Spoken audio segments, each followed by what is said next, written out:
السلام علیکم ورحمۃ اللہ وبرکاتہ۔ سامعین کرام،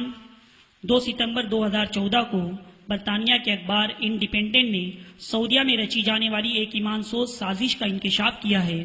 برطانوی اخبار کے حوالے سے ہندوستان میں بھی times of India, Mumbai mirror, Dainik Jagran, اس کے علاوہ اردو اخبار انقلاب دلی نے بھی اس خبر کو شائع کیا، جس کی بنیاد پر مسلمانوں میں بے چینی پیدا ہو گئی اور اس کے بعد اس خبر کی تردید بھی کی جانے لگی۔ کچھ لوگ اسے بے بنیاد قرار دے رہے ہیں اور سعودی حکومت کی طرف سے صفائی پیش کر رہے ہیں، مگر ہم سامعین کو بتانا چاہیں گے کہ یہ اقدام سعودی حکومت کے منصوبوں میں شامل ہے۔ ماضی میں جنت البقیع، جنت المالا کی ہزاروں قبروں کو توڑا گیا۔ 1925 میں برطانیہ کی سازش کی بنیاد پر سلطنت عثمانیہ کا خاتمہ کیا گیا اور آل سعود کو تخت و تاج سونپا گیا،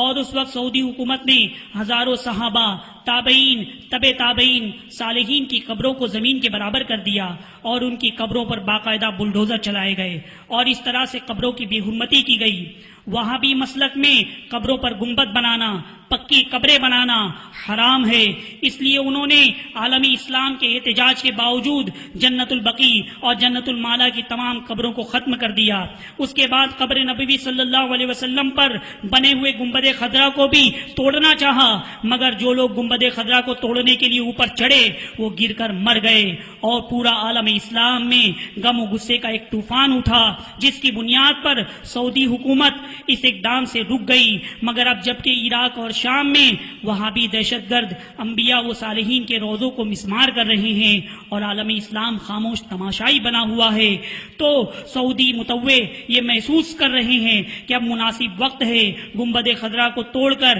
شیطانی توحید کے تقاضوں کو پورا کیا جا سکتا ہے، مگر ان کا یہ منصوبہ قبل از وقت تش بام ہو جانے کی وجہ سے اور دنیا بھر میں احتجاج کی وجہ سے سعودی حکومت بیک آ گئی ہے اور وہ جان چھڑانے کے لیے یہ کہہ رہے ہیں کہ یہ خبر بے بنیاد ہے۔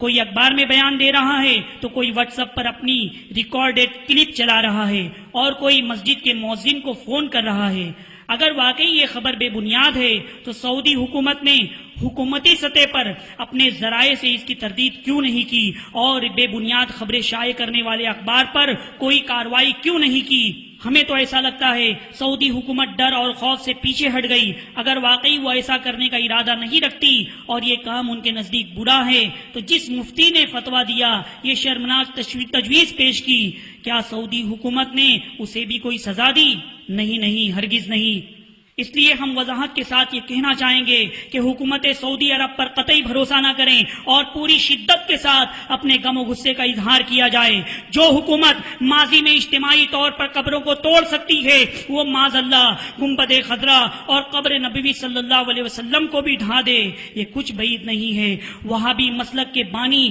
محمد بن عبد الوہاب نجدی نے قبر نبوی صلی اللہ علیہ وسلم کو اپنے دور میں صنم اکبر قرار دیا تھا، اس لیے سعودی کہ وہاں بھی اس کو توڑنے اور ختم کرنے کو باعث ثواب سمجھتے ہیں، اور یہی وجہ ہے کہ یہ نجدی قبر نبوی صلی اللہ علیہ وسلم کی تعظیم و تکریم نہیں کرتے، روضے کی طرف پیٹ کر کے کھڑے رہتے ہیں اور چاہتے ہیں کہ کوئی روضے رسول صلی اللہ علیہ وسلم پر کھڑے ہو کر سلام نہ پیش کرے۔ سلام پیش کرنے والوں کو دھکے مار کر بھگاتے رہتے ہیں۔ جو لوگ روضے رسول صلی اللہ علیہ وسلم پر حاضری دے چکے ہیں وہ اچھی طرح جانتے ہیں کہ مسجد نبوی شریف میں کیا ہو رہا ہے۔ سعودی عرب کے ڈاکٹر عرفان علوی صاحب، director of Islamic heritage foundation, جو مکہ مکرمہ میں رہتے ہیں اور جنہوں نے اس ناپاک منصوبے کا پردہ فاش کیا ہے، رضا اکیڈمی ممبئی کے بانی الحاج سعید نوری صاحب نے آج ان سے ٹیلی فون پر گفتگو کر کے حقیقت جاننی چاہی تو انہوں نے اس خبر کی تصدیق کی۔ لہذا امت مسلمہ نہ یہودیوں پر بھروسہ کر سکتی ہے اور نہ سعودیوں پر۔ آخر میں ہم ایک وہابی مولوی جسے معراج ربانی کہتے ہیں اس کی کلپ سنانا چاہیں گے، ذرا اسے سن لیجئے۔ کیا فرماتے ہیں علماء دین اس مسئلے میں کہ قبروں کو پختہ مضبوط بنانے میں پختہ و مضبوط سے مراد اندر سے یا اوپر سے اونچی بنانے یا گنبد بنانے میں اکثر کا قول ہے کہ حرام ہے، جس پر بعض حضرات کا کہنا ہے کہ جب پختہ و مضبوط بنانا اور گنبد بنانا حرام ہے تو پھر رسول اللہ صلی اللہ علیہ وسلم کی قبر اطہر پر کیوں گنبد بنائی گئی ہے، کیوں اس کو توڑا نہیں جاتا، کیوں اس بارے میں کچھ نہیں کہا جاتا؟ کیا کسی قوم کے ڈر فتنے کی وجہ سے صلی اللہ علیہ وسلم کی حدیث کو انجام رکھا جاتا؟ اگر کوئی ہیلا بیان کیا جائے تو برے علماء اپنے اپنے ہیلے بیان کریں گے، ہر علماء اپنے اپنے ہیلے بیان کریں گے. کیا حضور صلی اللہ علیہ وسلم کے لیے کوئی خصوصیت؟ حضور صلی اللہ علیہ وسلم کے لیے کوئی خصوصیت نہیں. اور یہ گنبد بنانے والے یہ بدعتی شریفی تھے، اور یہ 7ویں صدی ہجری اور 6ٹھی صدی کے آخر میں یہ گنبد تعمیر ہوئی، اور اس کے اوپر پہلے بلو کلر تھا، پھر ترکیہ حکومت نے اس کے اوپر گرین کلر لگایا جس کو گنبد خضرا کہا جاتا ہے. تو اس کے توڑنے کا حکم اللہ کے رسول صلی اللہ علیہ وسلم نے دیا ہے، بے شک دیا ہے. اور چونکہ اس میں ایک فتنے کی بات ہے اس لیے اس سے رکی ہوئی وہ بات انشاءاللہ تعالی وقت آئے گا تو وہ بھی ٹوٹ جائے گا، اس میں کوئی مسئلہ نہیں ہے، کیونکہ اللہ کے نبی نے فرمایا ہے کہ